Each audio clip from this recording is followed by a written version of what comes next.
hope you appreciate that we're trying to keep us moving along. Maritime traffic through the Bab el-Mandab Strait and the Red Sea has been halved for almost 2 years, despite significant military campaigns to degrade and deter the Houthi movement in Yemen. This has affected global maritime patterns and points to more challenges to maritime security issues across the globe and threats to the unimpeded flow of trade. And responses to these threats have been sometimes perhaps a little bit less coordinated than one would hope. Sometimes they lacked political content, despite what I think is actually a fairly widespread consensus that they need to be tackled. So this session will explore how states and other actors can ensure maritime security even as competition in the maritime domain increases as well. And it's a real pleasure to welcome to this session Dr. Constantinos Kombos, the Minister of Foreign Affairs of Cyprus. Minister, warm welcome. Zaki Mohammed, the Senior Minister of State for Defense of Singapore. And last but certainly not least, Admiral Sir Keith Blunt, the Deputy Supreme Allied Commander Europe of NATO. They will deliver their opening remarks from the podium, and we will then have a Q&A in the usual way. Insert your badge into the microphone unit, press the button, you will join the queue, and I will then collect a few questions before coming back to the panel. And with that, Minister Kombos, we shall start with you. May I invite you to take the podium. Thank you very much.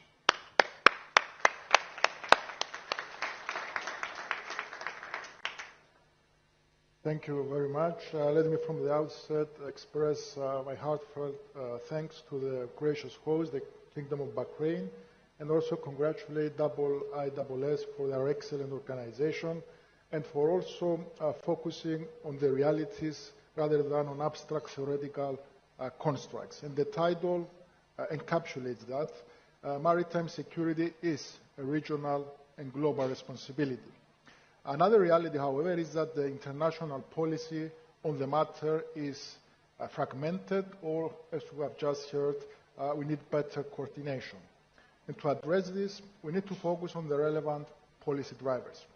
But as a preliminary clarification, allow me to answer a question that I think most of you have in your minds. Why Cyprus on this topic? For 4 reasons. First of all, Cyprus has the 11th largest commercial fleet in the world, 3rd in the EU. It's first in the EU in ship management and 3rd globally, with 20% of the world's third-party management coming from Cyprus. Secondly, geography. We are at the crossroads of MENA and the European continent, and we are closer geographically to Yemen than we are to Brussels. Fourth, 12 incidents in the last 2 years involved vessels associated with the Cypriot shipping industry. Therefore, the Houthis are a threat, and the experts are saying, and I'm sure we'll hear more about it from my fellow panelists, that it's a matter of time for them to hit directly in the Mediterranean. So I'm turning back to the policy drivers. The Red Sea situation has a regional and a global impact, and we need to reflect on the nature of the threat. The Houthis are versatile, resilient, and resourceful. From the local threat, they have been transformed into being part of the axis of proxies and now to an international threat. And targeting maritime navigation is a global danger. They have a comprehensive propaganda strategy that is flexible. The rebellious nature has now been transformed and coupled with their positioning on the Palestinian cause, and it has increased their credit in the Arab Street. In addition, they have shown strategic versatility. Low-cost, high-impact attacks. There are incidents involving even 12 entities, from ownership to cargo to management to insurance to sailors and so on. The actual success rate of the attacks doesn't really matter. Yes, it's dropping, yes, it's fluctuating, but at the end of the day, it's about them creating the fear factor. And that is enough to upset the markets. They are using weaponry that has become more sophisticated. And right now, they are expanding their network of alliances with Al-Shabaab, Al-Qaeda, Somalian pirates, and other proxies. So they are finding a way of keeping the EU missions, the international missions in the Red Sea preoccupied, and we have seen now this network being created. They are a sophisticated security threat with repercussions, and they have created a zone of risk that is now a reality. The consequences: 60% of the traffic through Suez is down. 60-65% decrease in traffic through the Red Sea. There is diverting, which causes more and causes delays.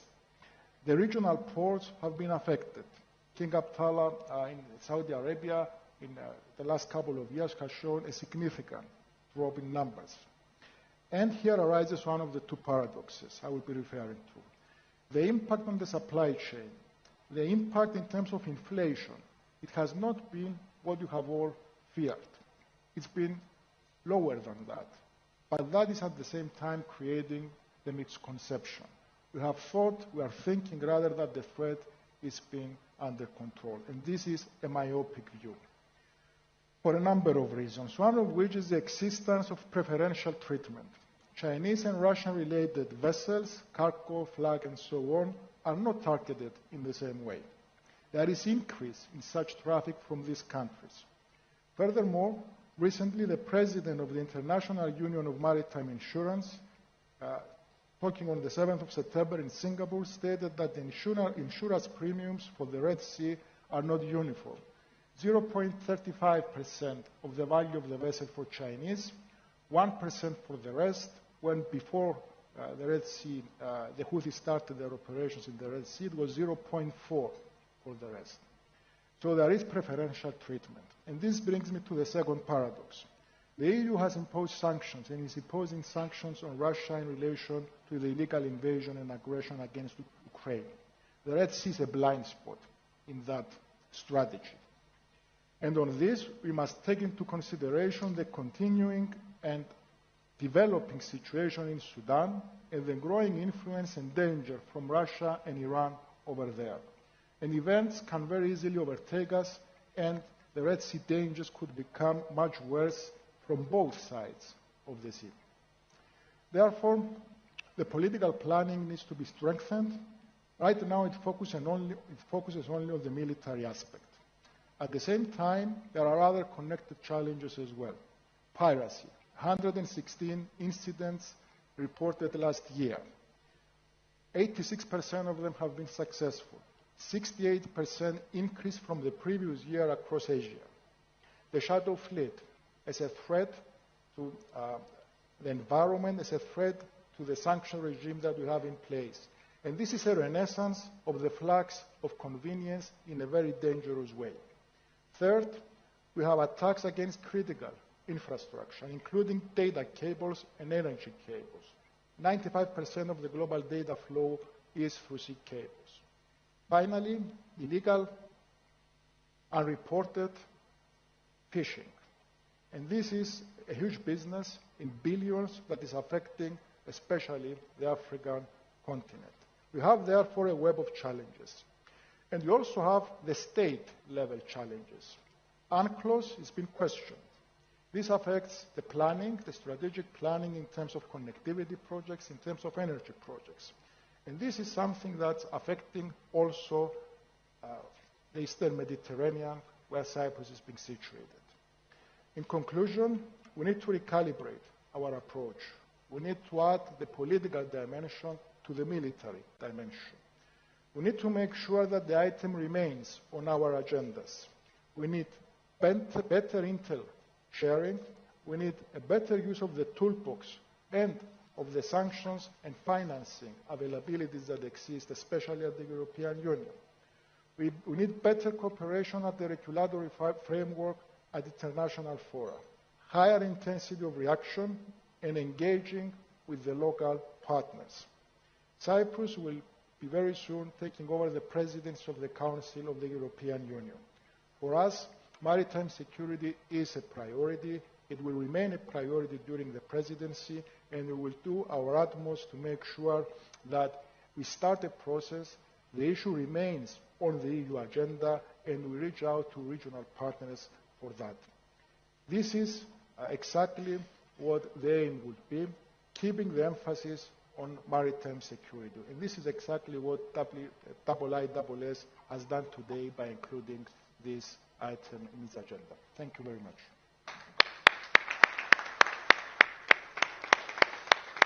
Minister Kombos, thank you very much, particularly for the clarity with which you've outlined how a regional concern can turn into a global threat, despite efforts to deal with it. Another country that thinks deeply about maritime security for reasons that will become apparent is Singapore. So, Senior Minister of State, may I invite you to take the podium.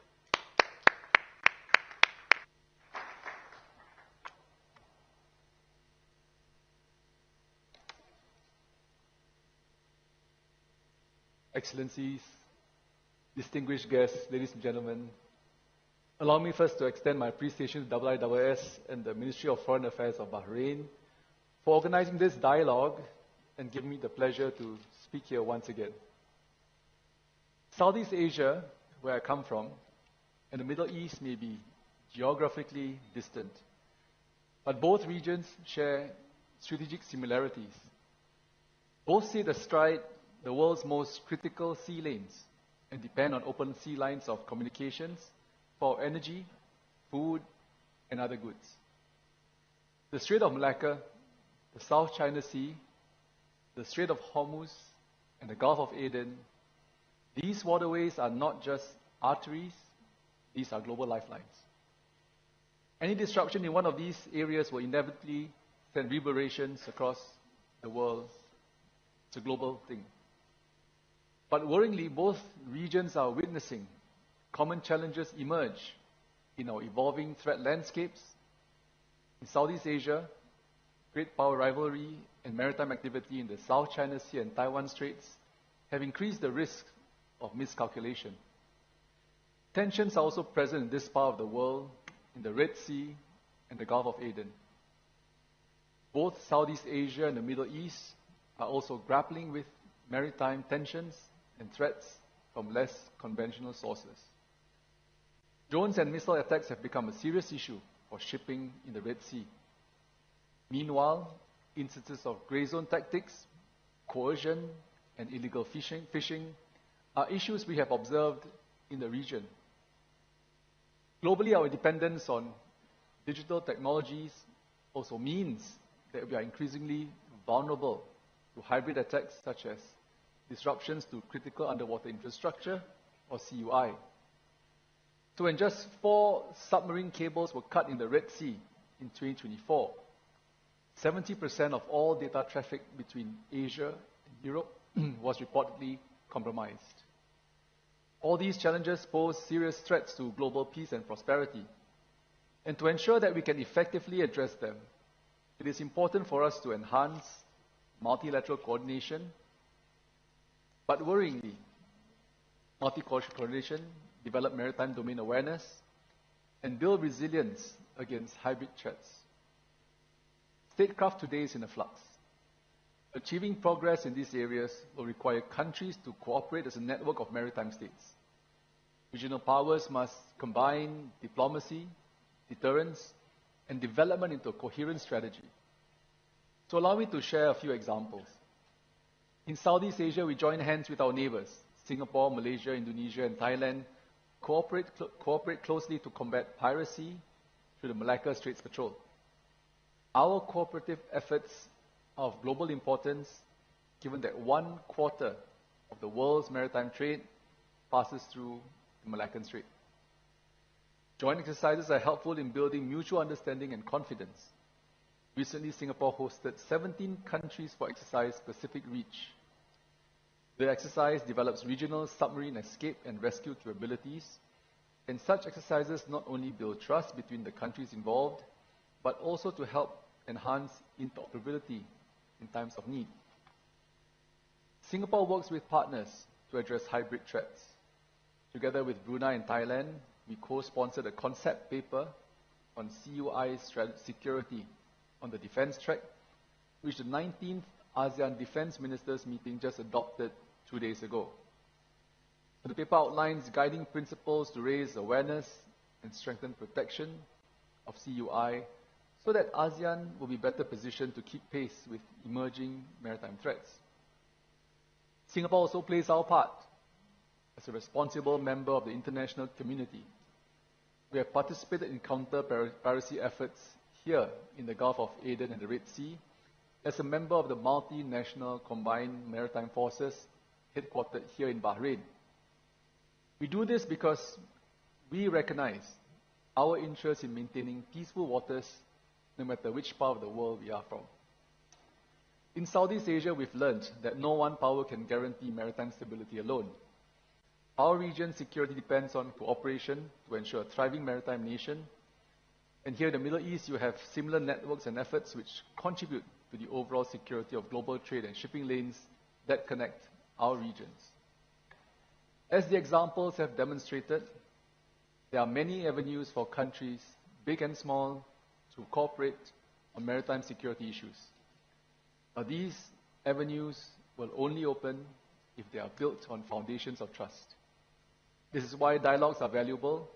Platforms like the Manama Dialogue and Shangri-La Dialogue in Singapore are critical in facilitating constructive discussions between countries, including those that have competing geostrategic interests. As I conclude, let me circle back to where I began my remarks. Statecraft today is about balance, combining military presence with diplomacy, economic engagement, and sustainable development. I believe that inclusive blocs will be more stable and enduring than exclusive blocs. Countries may differ in alignment, but we can still cooperate to protect shared interests such as freedom of navigation, search and rescue, and disaster relief.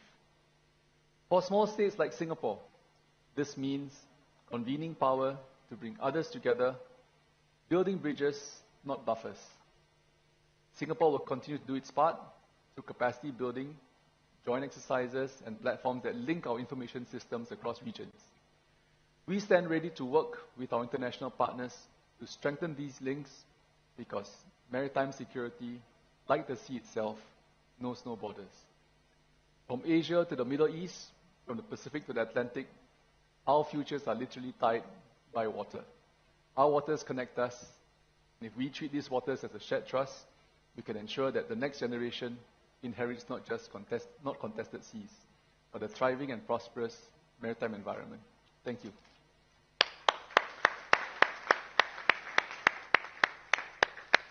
Senior Minister of State, thank you very much. Statecraft is about balance. That's an important statement, in particular in the light of the activities that you have outlined when it comes to multinational coordination, cooperation, and the many things that Singapore is invested in and is supporting capacity building exercises, combined maritime forces, and then importantly also convening, bringing people together to exchange ideas and build that all-important trust that you've mentioned. Admiral Sir Keith, may I invite you to take the podium.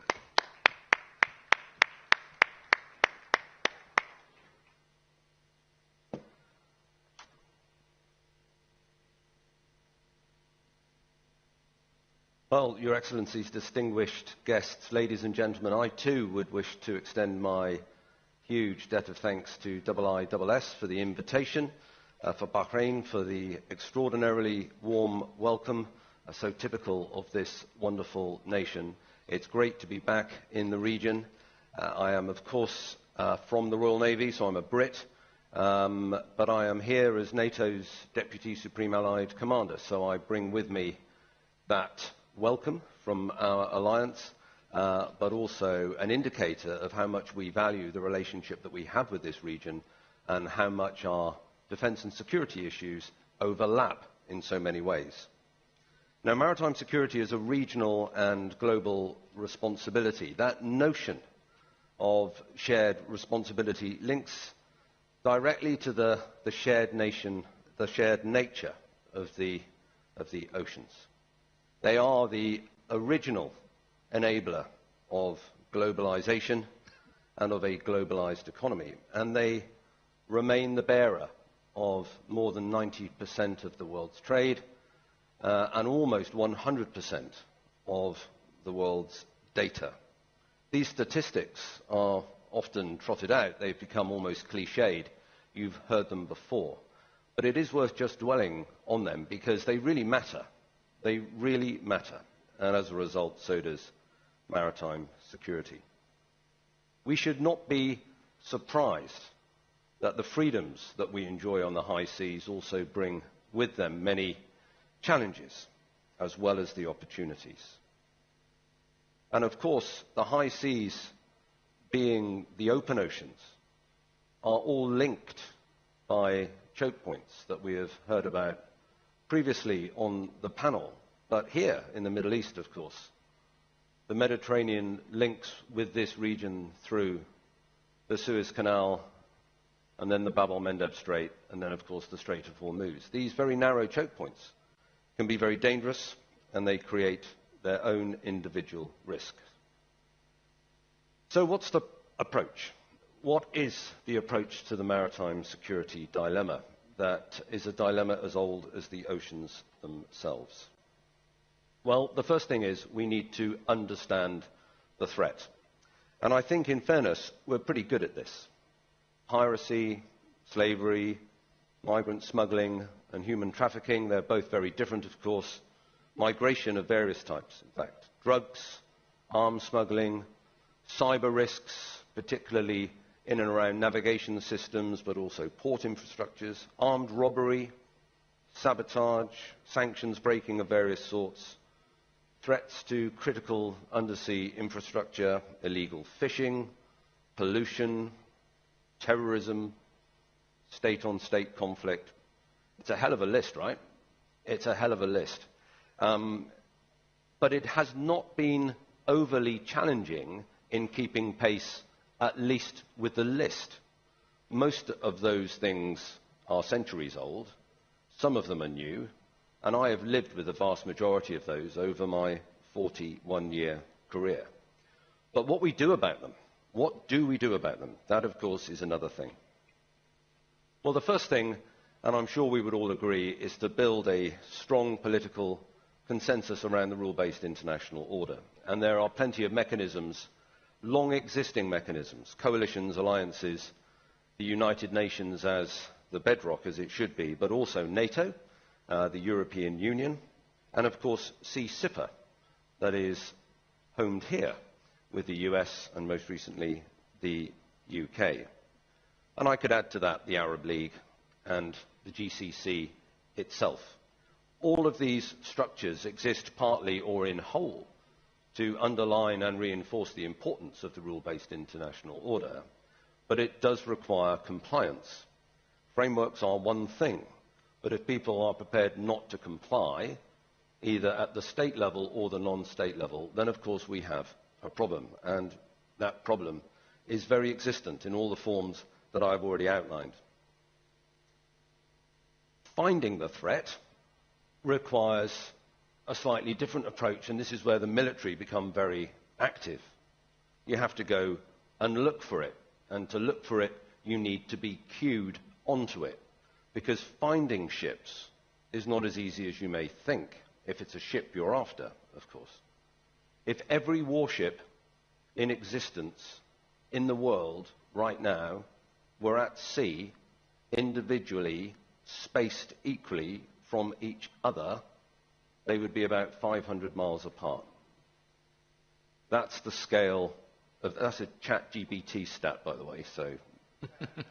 You can apply your own measure to the likelihood of that being... But I kid you not, the vastness of the oceans and sometimes the responsibilities placed on the militaries to be able to search them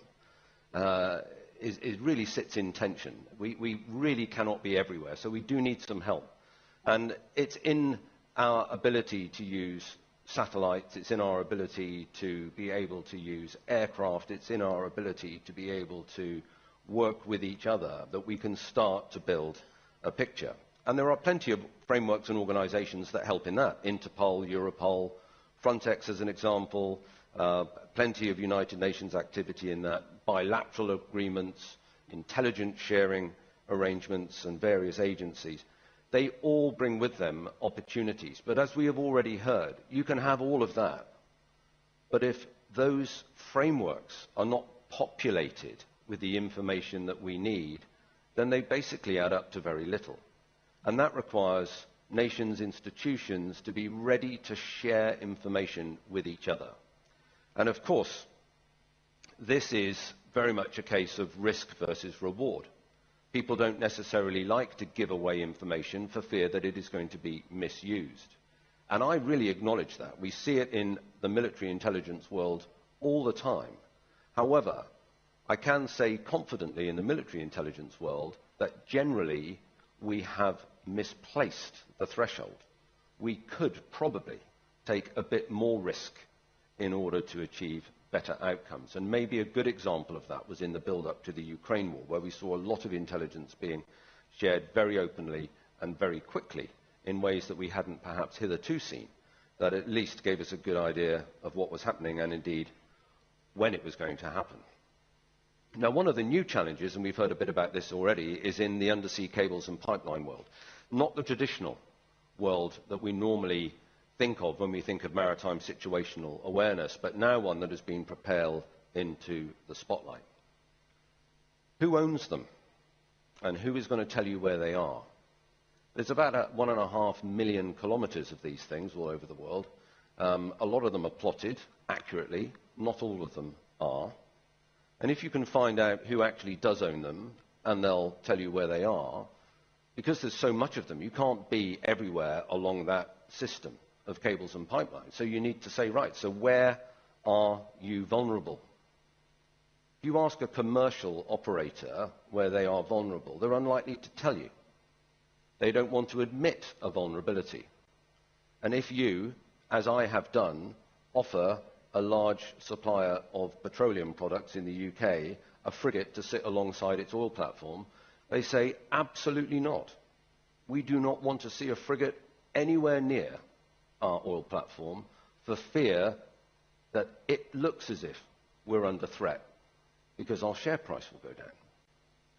So we are facing a really different set of challenges, I'm afraid. And it gets even harder when you think about how you've got to stop the threat and try and get on board. The legal frameworks we have to be able to board ships on the high seas are really, really weak. In ports, it's easy. In territorial waters, it's easier. But on the high seas, it becomes not impossible, but very, very difficult. We typically rely on the United Nations Convention for the Law of the Sea, Article 110, which allows us to jump on board a ship in the middle of anywhere if we suspect it of piracy. So that was very helpful in this region at the beginning of the 2010s. Piracy was one of those legitimate reasons to jump on board. Slavery is another one. Illegal broadcasting is a third. And if you think a ship isn't flying the flag it should be flying or is flying no flag at all, you can get on board to verify its nationality. But that's basically it. Beyond that, if you want to jump on board a ship on the high seas, you need the permission of the flag state, or, and often it's and, a UNSCR to enable it. Neither of those are easy to come by. So when we start thinking about things like the shadow fleet and trying to really get to grips with it, we in the military are often called upon to jump on board. It's really hard, far harder than you would think. And if you do get on board, as the Finns did with the Eagle S that it brought the crew to trial on recently in Finland, it's a really risky prosecution, as the Finns found out, because they were unsuccessful. And the crew of that vessel that was suspected of raking up cables and pipelines in the Baltic ultimately were released. And to add insult to injury, the Finnish state picked up the court costs that were over $200,000. Now, recently, the French have taken a vessel. There'll be another trial, and we'll see how well we get on with that. So these trending issues are tricky. And I'll wind up just by saying there are some practical things we can do. Of course there are. We need to enhance the inclusivity and purposefulness of our dialogue. Now, I'm here for the very first time as the Deputy Supreme Allied Commander of Europe. I mean, I'm the first ever DSACUR to come here. I was joined yesterday by the chair of the military committee, the most senior serving military officer in the alliance, and our special representative to the southern neighbourhood. As I said at the beginning, and as I will reiterate, we really know this place is important.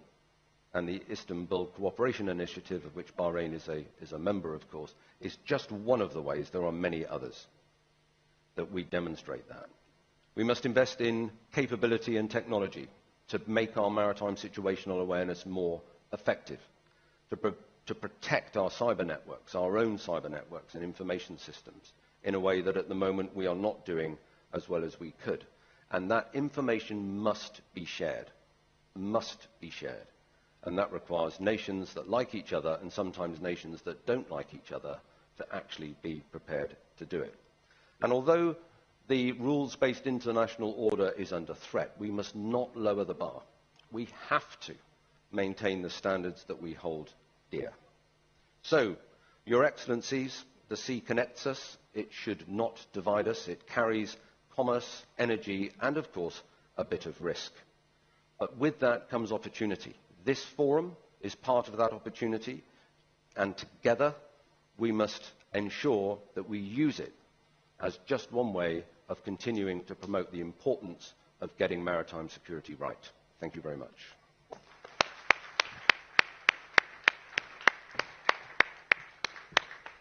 Admiral, thank you so much for these remarks. I was particularly struck by your point about information sharing. Information needs to be shared. That requires cooperation. It requires a degree of institutionalization of relationships between nations and others, and your argument that we could afford to take a bit more risk in how we approach this to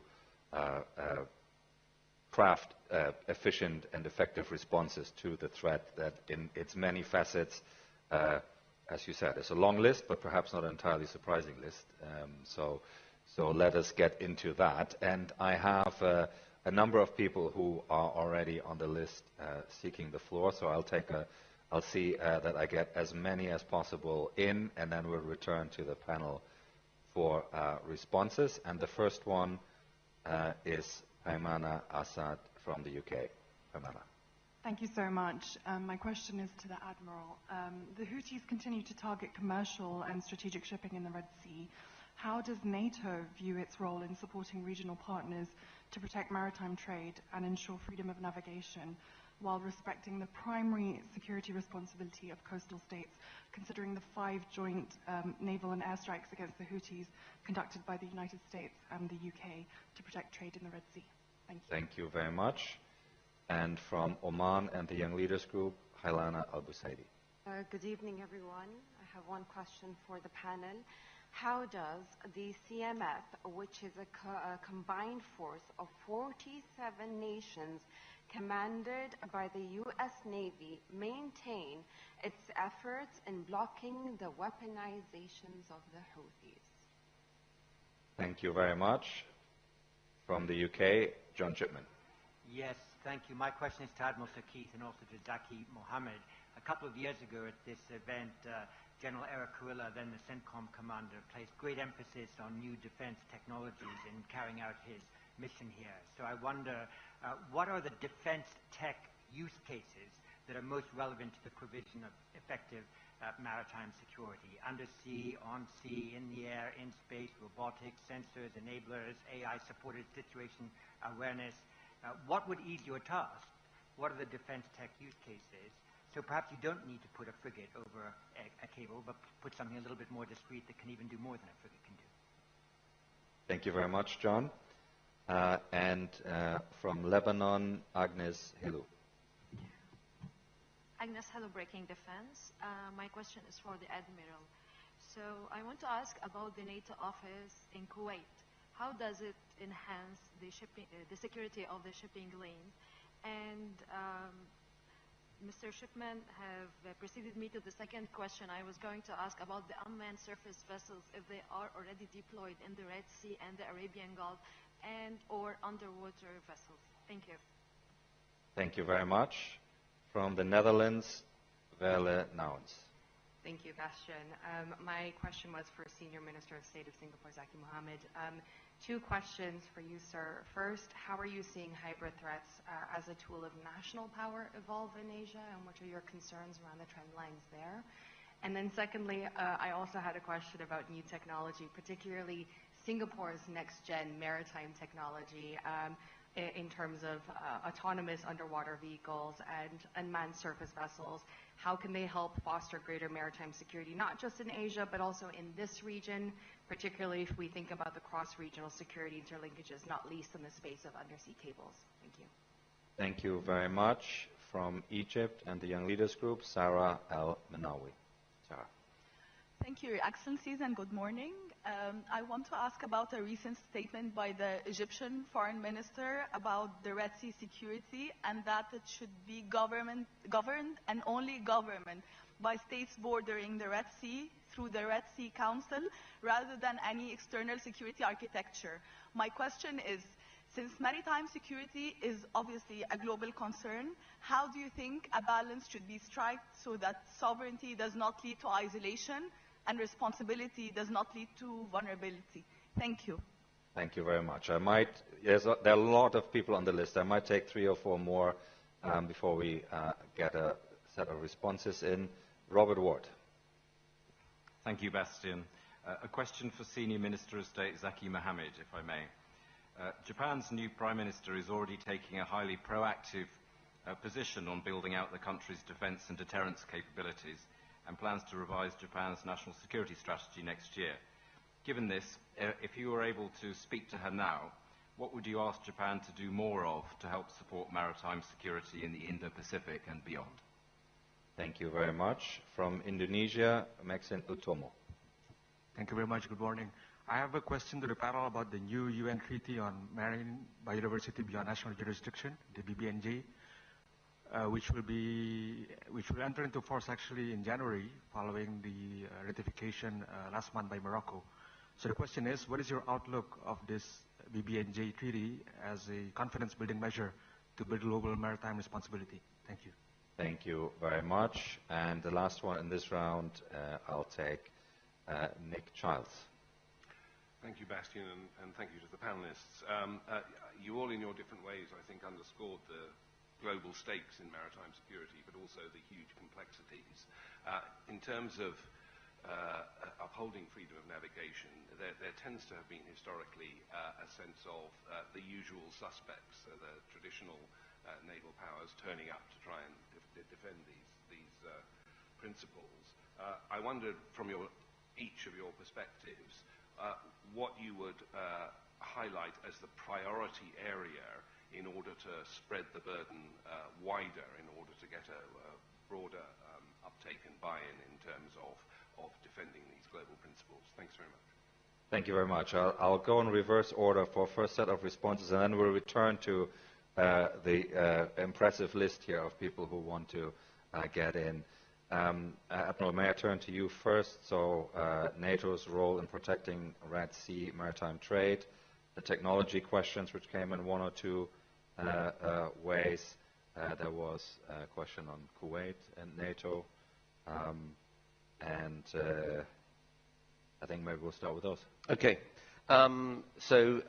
Great questions, and I think that the way that NATO operates is typically, but not exclusively, within its area of responsibility. So that does not include this region, but it has been expanded, of course. Afghanistan would be one example. Piracy would be the other, but not yet the Houthis.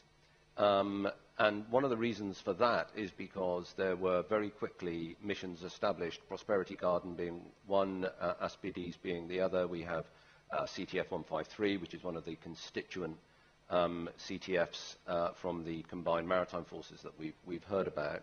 And the way that NATO supports those is by giving it some of their ships. So as the guy that is responsible for force sourcing and force generation for the alliance, the first thing that I saw when the Houthis got busy was the number of ships that I had at my disposal reduce. So there was a UK Type 45 destroyer down here, for example, that would have been with me had it not been down here. So we definitely support, because there's one force structure in the alliance and we use it for pretty much everything, whether that is under a NATO flag or not. CMF is a wonderful demonstration of the way in which maritime nations and indeed maritime capabilities can get along really well and unite around a number of different activities, whether that is 152 up here in the Gulf, or 151 with piracy, or 150 doing effectively counter narco, 153 up in the Red Sea. And when I was here as the deputy commander of the CMF, there were 32 nations, and as we've heard, there are now 47. So that's great. However, that is not a legal or a political union. So when it comes to trying to act in one voice or in one direction, it can be challenging. And also, I would say, within it, there are a lot of different types of warship. If you are serious about being able to shoot down ballistic missiles or cruise missiles in a very confined area like the Red Sea, you better turn up with the right kit, because otherwise you're going to get hurt. And there are not many nations that can actually put themselves in the firing line where that comes to pass. And some of those nations would admit that, and within the CMF, I feel sure. Kuwait, the Kuwait office, absolutely brilliant. We've got a great college there as well that is all centered around the Istanbul Cooperation Initiative.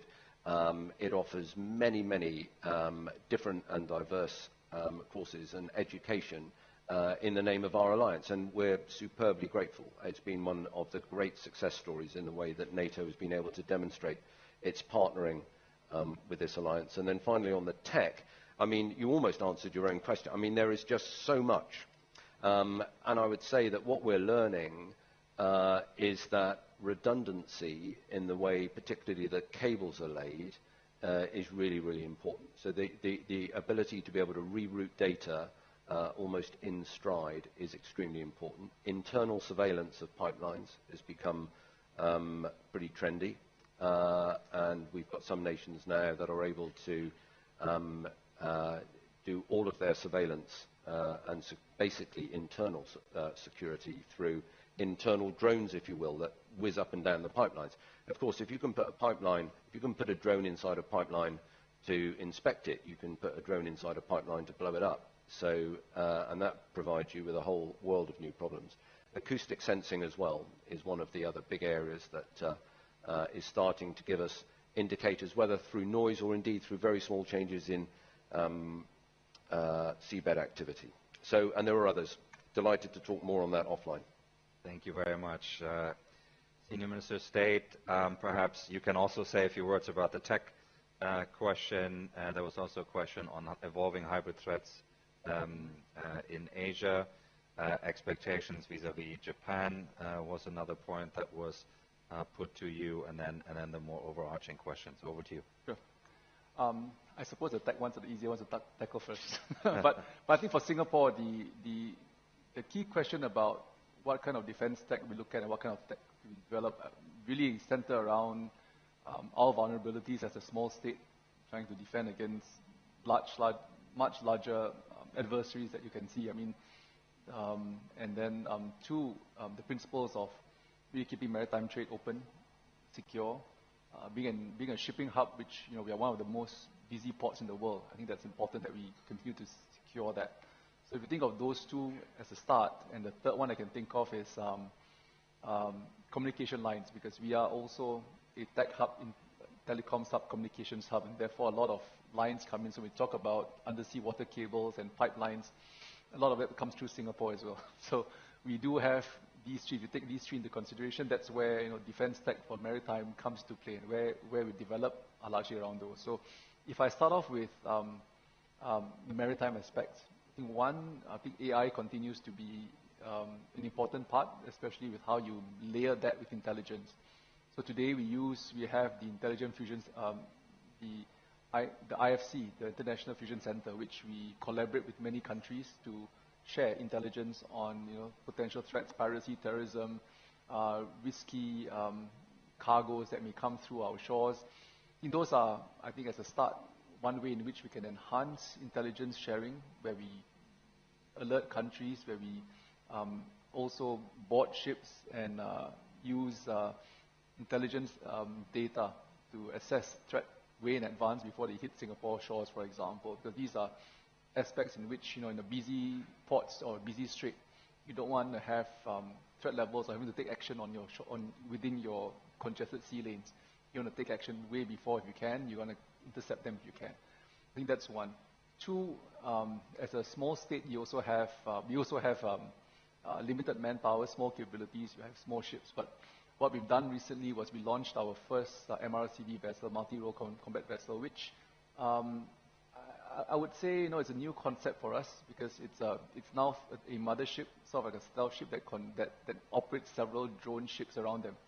So it's almost like an autonomous fleet, which you have one mothership and several drones on surface, underwater as well. So these are things in which we use as a way of force multipliers to be able to conduct various operations, whether it's rescue, disaster relief, or other ops that you need to do to multiply your manpower, because we are a small state with a very small navy. So, and having to deal with a very big congested maritime strait, I think that becomes very important.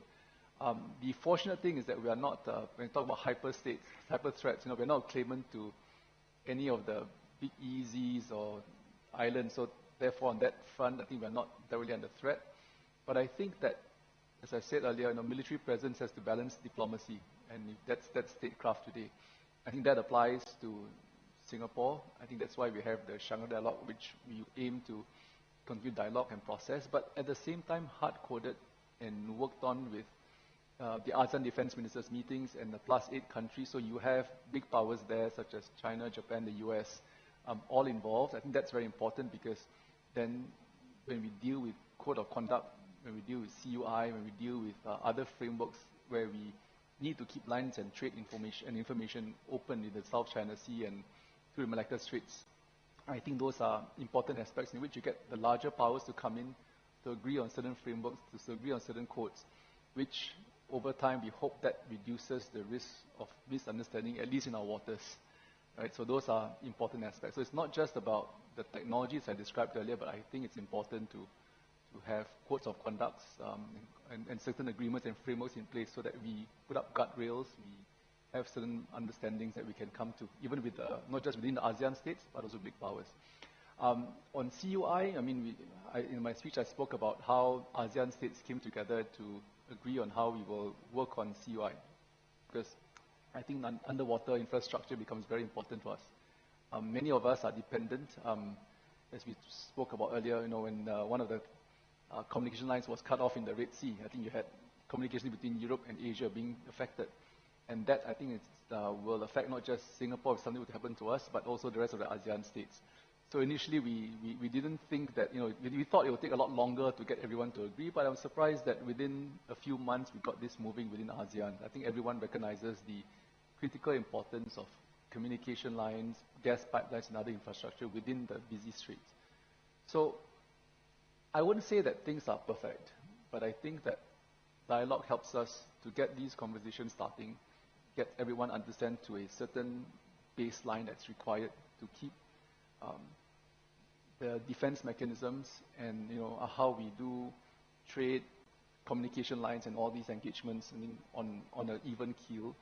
And lastly, I just wanted to say that with the on Japan, yes, there was a question on Japan as well. I can't speak for Japan, but I can fully understand why they would be thinking of expanding their military presence, because for many years since the World War II, they have always been kept within a framework where they are a self-defense force. So with the force portion now, and I think there is certainly appetite within the country to now think about building their own defense force. I can see why as well, because they are contesting on two fronts. On one hand, you've got China, and on one hand, you've got Russia, so there are contested islands on both sides, which I can understand.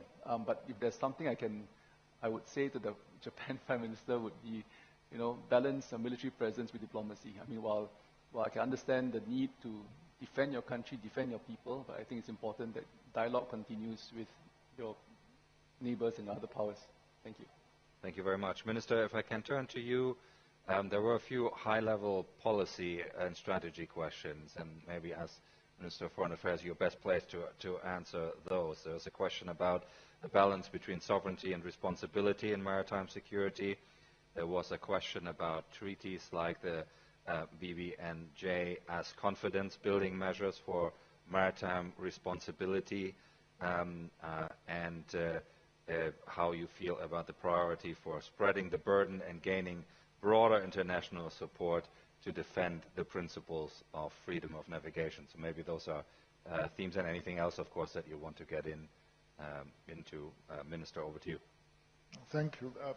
Look, I believe that we need to increase the political bandwidth in relation to this issue. And we are facing, if you simplify it, it's a primitive threat against one of the most advanced sectors of the economy. So we are talking about introducing technology as a way of countering what's happening. And in my speech, I tried to raise the issue that the Houthis are using very low-cost technology. They are now, of course, adding to that capacity. So how do you try and tackle that? First of all, the military, all the technology, the intel sharing, it's critical, as the Admiral has said. But I believe that what you have been lacking is the political discussion, the political discourse that would support and provide the necessary tools. And there are interesting questions relating to diplomatic collaboration. There was a question about respecting sovereignty, how you balance that with international forces. There is concern in some countries in this part of the world that there is an over-militarization of the Red Sea. So all of these, I believe, are issues that could be part of a very focused dialogue. And in a sense, I totally agree that we need to have more burden sharing, because everyone, in one way or another, is affected by what is happening. There are countries that have the capacity, the military means. Other smaller countries do not have that. They could have the industries, but the information sharing, the use of technology, clever kind of ways of tackling what's happening, the financing of these operations. All these, I believe, are issues that we could add to our toolbox. There is also, as I made the point earlier, the political signaling. And we have an EU mission in the area, Aspides and so on, but at the same time, the paradox exists in the sense that we haven't listed the Houthis as a terrorist organization yet. There was a discussion a few years back. It didn't go through at the EU level. So it's a paradox because you have a mission. It's here.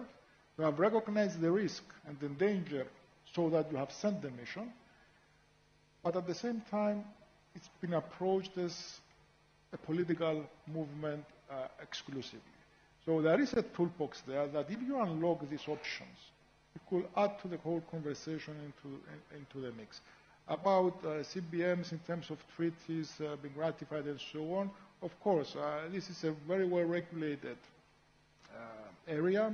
There are, of course, issues relating to gaps in the regulatory framework because it was introduced in a previous age.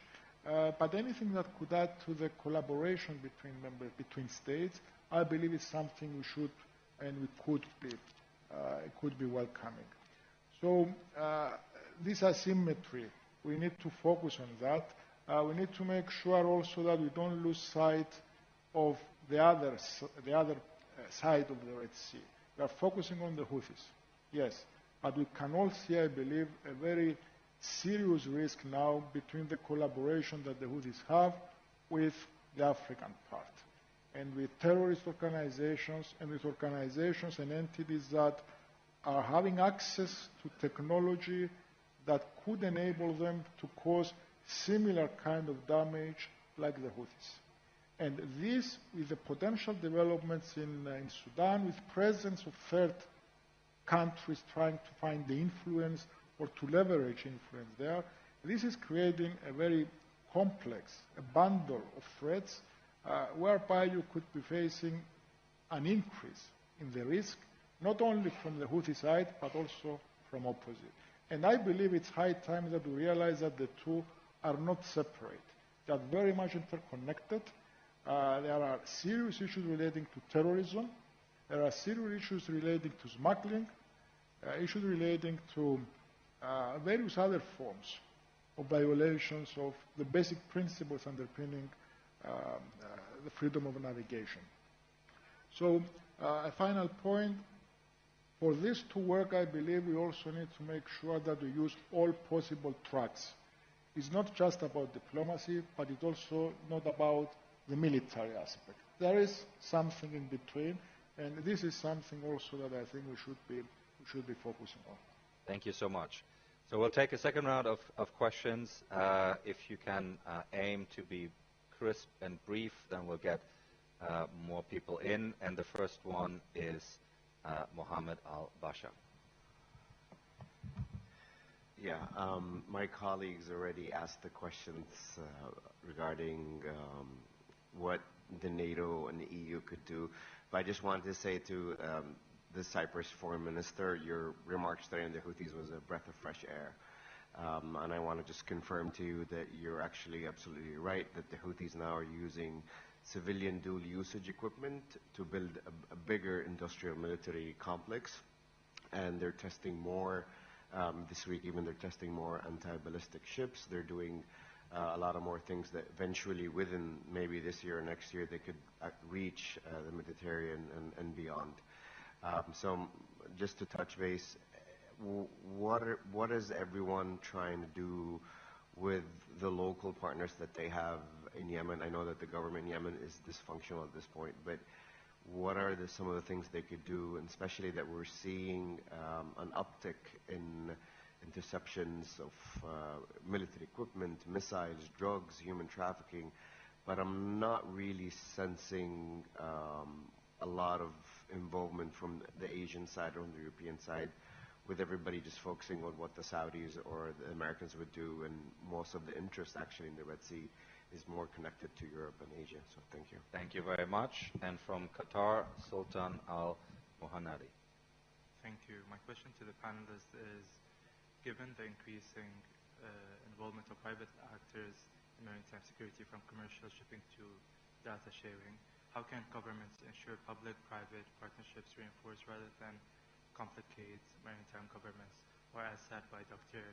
Kombs, over-militarization of maritime governments? Lastly, if I may, another question. How can states improve information sharing and joint patrols without compromising sovereignty? Thank you. Thank you very much. And from Bahrain and from the Young Leaders Group, Mona Al-Risais. Thank you. Do you see the Istanbul Cooperation Initiative as still relevant for today's maritime security environment, given the increased complexities and heightened tensions? And are there any plans or discussions to encourage the other GCC states that are not, signatories? And also, we also have multiple multinational maritime missions operating in overlapping theaters. Is there a risk of fragmentation or duplication? And are there mechanisms to ensure strategic coordination rather than parallel efforts? Thank you very much. From Germany, Wolf Christian Paes. Yeah, thank you very much. Bastian, question for Minister Kombos. You very eloquently spoke about the challenges in the Red Sea and also the links between the Houthis and African actors. My question to you would be, is the European Union doing enough to face it? Because I recall comments by Rear Admiral Kaparis, the commander of Aspidis, multiple times, that there are not enough ships at his disposal, that certain European nations are very reluctant to deploy what they had once promised. And I sense a split within the European Union between the sort of southern Mediterranean states like yourselves and the Greek colleagues and much of the rest regarding the threat assessment. And a related question would be, seeing that there seems to be a degree of integration between the Houthis and African actors, wouldn't it be time to merge the two naval missions that the European Union has, Aspidis and Atalanta? Because maybe there are some efficiencies there if we would have at least 5 warships at our disposal rather than 4 and 1. Thank you. Thank you very much. And from Kenya, John Kiswa. Thank you very much. Just to reiterate on the importance of information sharing.